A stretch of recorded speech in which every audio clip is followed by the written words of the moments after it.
You know, it's funny. I'm still considered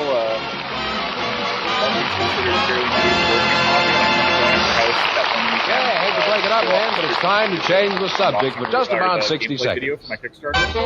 And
hello, everybody. Welcome back to FallCon 38.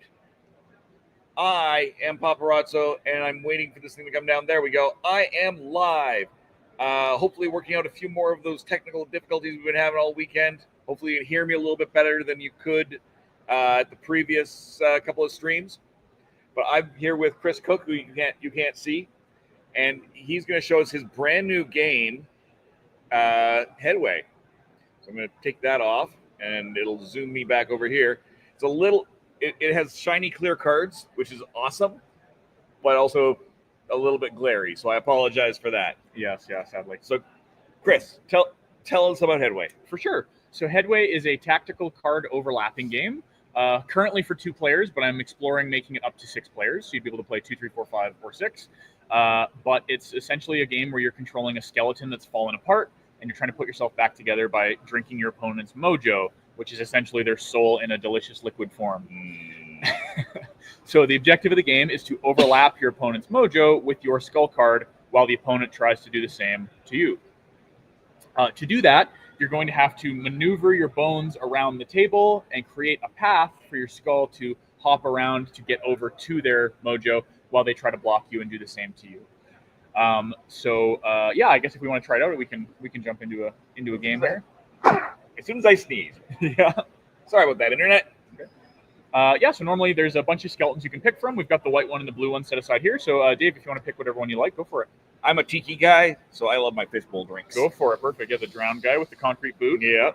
Okay, so to get set up, we're going to take just our skull card, and we're going to put that on the table. Okay. And then we're going to make sure that those cards are 2 cards away from each other. So perfect. Go ahead and do that. Oh, there's kind of a lump there. Anyway, that should work just fine. Perfect. So then we're going to take turns building our skeleton 1 bone at a time.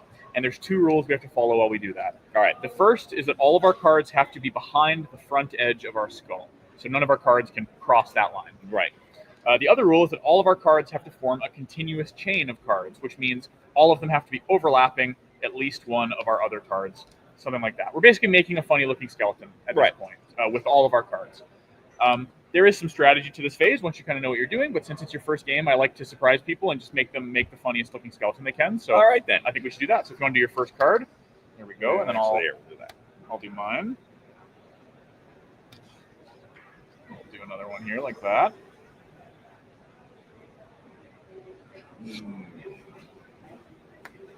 Get some legs going here. Perfect. We can I'll put my ribs down like that, and I'll finish up with my mojo. Perfect. So we're all set up, so we're good to start now. So the way the game is going to work is that we're each going to take turns moving 1 card at a time until somebody's skull touches the other person's mojo. So on your turn, you're going to pick whatever card you want to move. Any card can be moved. And there are 2 different ways you can move it. You can either do a standard move or you can do a special move. Okay. So a standard move is the basic way of moving. You pick the card you want to move, and you move it either 0 or 1 cards away. I know saying 0 is a little weird, but it basically just means you're picking a card that you're already touching, Right. and you're just repositioning somewhere else on that card. So you're not going to a new card, you're just moving 0 and repositioning. Okay. Or you could move up to 1, which would mean you would count along the chain, counting by the connections, and you could go as far as the next card. So for example, if I wanted to move my ribs, I could move 0 and go anywhere on this leg, or I could go as far as this arm. And as long as my moved card is overlapping at least one of those cards, it's a legal move. So I could actually even overlap extra cards as long as I was at least touching something that was in that range, right? So yeah, that's a way you can sort of steal some extra range for yourself. Does that make sense? Yep. Perfect. So that's a standard move. Any card can do that as long as it's part of a chain of cards. The other way you can move a card is with a special move. And there are 2 different special moves in the game, and they are both afforded by different body parts' special abilities. So first is a throw. A throw is the special ability that the arms have.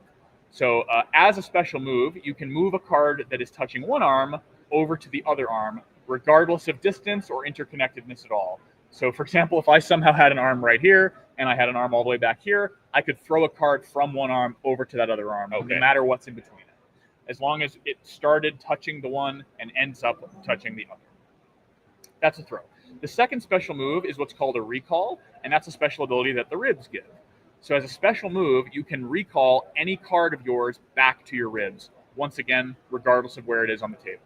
So it's like a throw, but it's always from somewhere back to the ribs rather than from hand to hand. Gotcha. So those are your 3 moves. They're standard, recall, or throw. Now, those aren't the only cards that have special abilities. The legs also have a special move. Sorry, they have a special ability, not a special move. If you move one leg, you can actually move the other leg in the same turn as well. So let's say I were to do a standard move with this guy up to there, I could then also move this one however I want. And the important thing to remember there is that any of those leg moves can be whatever type of move you want, and you can mix and match them. So I could do a standard move with one leg, and then I could throw the other one. Or I could recall both legs, or I could throw both, or yeah, any combination of that you'd like. And then lastly, the skull's special ability is that it can move any number of times in the same turn. So you can move it once, and then you can move it again, and then you can move it again, and then you can move it again, as much as you want, and you can mix and match movement types as you want as well. Right. So you could recall the skull, then move it with a standard move, then throw it, then move it with another standard move, and you can do some really unpredictable kind of hopping in that way. Yeah. Lastly is the mojo. It doesn't have a special ability, but you do always have to make sure that it's accessible to your opponent. So you can't like wall it into the back table. You can't cover it completely. It always has to be open in some way. Does that make sense? But it doesn't have. I could move my ribs here and leave this floating. Yeah, you can. Yep. That's called being loose. Yeah. Loose cards are totally allowed. The only downside is that obviously since you're not part of a chain, you can't do a standard move at all. Right. So if you do that with your mojo and you decide you want to move it later, you would have to either spend a turn moving something over to reconnect it so that it could move later, or you would have to recall it to your ribs. Right. Yeah. But yes, you can leave cards totally loose. That's totally fine. You can also split off into multiple chains. Like you can have 2 legs moving together over here and 3 cards over here and 2 cards over here. That's totally fine. That's the point of the game. Excellent. So the last rule that's super important is that our cards actually aren't allowed to overlap each other, but there are 2 exceptions to that. One is the obvious, my skull can touch your mojo and vice versa, because that's how we win. The other is that we can overlap each other if it's the same body part. Okay. So if you have a leg here and I'm trying to put an arm down, I would have to go around you. But if I use a leg, I can actually go right over your leg. And that doesn't impede you in any way. You can still move that leg and do whatever you want with it. You just, it's just a way for me to essentially take some ground from you and get to the other side of you without having to go around. And once I'm overlapping your leg, I could then move through it with an arm. As long as the arm doesn't stop touching, doesn't finish moving like while touching that leg. Yes. So I'll actually give a really quick example because that's a really good question. So let's say this was my leg and you had a leg right here. And actually, I'll put my ribs here. And I were to go, I'm going to move my leg like this. And on a future turn, I want to move my ribs. I can totally hop to the other side like that, as long as I can't see your leg through. So that would be illegal, but if I scooch it up a little bit, that's okay. And it's the leg card, not just the leg. Exactly. It's the whole card. Don't worry about the arm. Yeah, great question. But yeah, that's the whole game. I promise I'm done. Excellent. Well, let's give this a try. Sweet. If you want to take the first turn, go for it. Sure. Let's go. Also, the nature of the game, there's going to be a certain amount of bumping. Just do your best to keep stuff still, and if you need help while you slide some out, I can reach over and I'll throw my leg. Nice, yep. And then I can move this other leg. You can. To there. Yeah, nice. You got it. I'm going to move this leg. Actually, I'm going to move my ribs, I think. I'm going to move them 0, 1 up to this arm, and I'm going to steal a little space by also touching my skull, just like that. All right. And I'm going to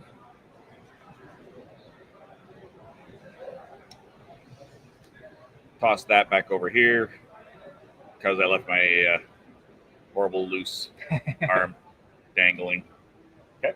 I'm going to move this leg up like this. And I'll move this leg 0, 1, the full range, up to there. Okay. I'm going to go 0 and overlap your leg. And do you want to move the other leg? Sure. No, I won't actually. Sounds good. Now, what do I want to do? I think I'm going to move this arm now. Go 0, 1 to here.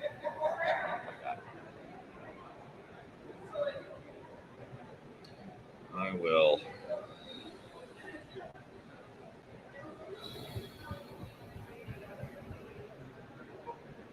move my head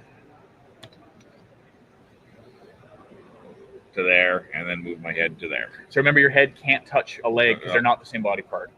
Right. I got to move it into. And sorry, just to be clear for anyone watching, he can touch his own legs. Obviously, it's just you can't touch an opponent's leg with a non-leg. Exactly. Yeah. So that works. And actually, I'm just going to tweak you a little bit because you're touching me a little tiny bit there. There you go. That's fine. Perfect. Okay. I think now I'm going to move my ribs.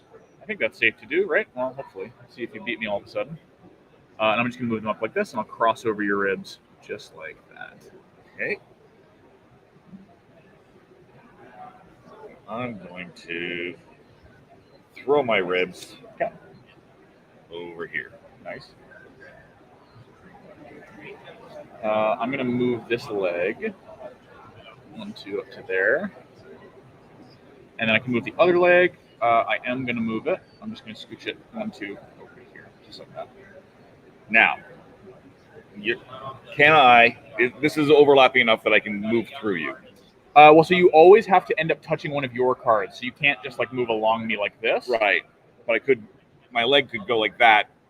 So your leg can't overlap my skull even through another card. Exactly. Yeah. Exactly. Yeah. Like move it like that. Yeah. As long as you're not touching my skull that's sticking out there like that. So you'd have to. Yeah. There you go. That's perfect. Yeah. That's the tricky part. That's sort of the main reason they're clear, so you can see all the way through. No, that makes sense. Yeah. That's a great move. And then my other leg. Nice. Yeah. So remember, it has to be your head to touch. So just like that. So we're at an interesting moment here because you're 1 turn away from winning. But I think I can get you this turn 2, actually. All right. So I'm going to use the skull special ability that lets me move it multiple times in 1 turn. And I'm going to throw it with this arm. So I'm going to just do my best to hold this stuff still. It's a little bit sandwiched there, but I'm going to go ahead and throw it. So it's going to go over here to this arm. And then I'm going to move it again. And then I'm going to move it again up there, just like that. Yeah, that's it. And for those who can't see, because this is a little bit down. Oh, yes, yeah. That's okay. He scoots it up, and he is drunk by mojo. Yeah, so my skull was able to get thrown over to this hand and then move its way up along there through a little opening and get to the mojo. So, yep, that's it. That's the game, basically. It's usually quite quick, and you're sort of trying to spatially figure out where you can cover yourself and where you can be aggressive. And, that's a great game. Thank you. It's a lot of fun. Can't wait to see what else we got. I want to see the other mojos. Oh, sure, yeah. Yeah, so this is the blue skull and blue mojo. Yeah, the blue guy's all drowned. He's got the concrete boot on 1 foot, and he's got some kelp on him. And then the white one is the basic one. He's got the milk on his mojo, and there's a reference to my last game on there if you're paying attention. Yeah, that's the cow from Unscrewed. We've played that on this channel before. And then next up we've got the green skeleton. He's like a mossy, overgrown guy. Nice. And he's got sorry about that. And he's got a watering can for his mojo. Then we've got the red skeleton, who is a demon. And he's got a cauldron of bubbling lava, I suppose, as his bubbling bubbles. Yeah, as his mojo. We've got a golden King Midas style skeleton who's all covered in jewels and stuff. He's got a chalice. And then our last skeleton is some nightmare fuel. He is a pink bubblegum skeleton. And he's got marshmallow knees and candy cane fingers and all that good stuff. Love it. Those are amazing. Thank you. Yeah, it's actually the same artist who did Unscrewed. It's Lee Nielsen. He's a super talented guy. I love working with him. So, where's he from? Vancouver. He's originally from Saskatchewan, but he lived in Edmonton for a long time. So that's how I met him originally. Right. Because I'm from Edmonton. And then, he's been in Vancouver working for an animation studio for quite a while. So shocking. Yes, yeah. Shocking. He's very good. I love working with him. The new Ren and Stimpy coming soon from Vancouver. Yeah. No, this is great. Thank you. Thank you very much for showing this to me. Thanks for having me. And thank you guys for joining me. I have no idea when the next stream will be. I might have another one here at a little bit after 8. Might not. We're working on something right now. Otherwise, it'll be tomorrow. In the meantime, thank you guys, and good gaming, and goodbye.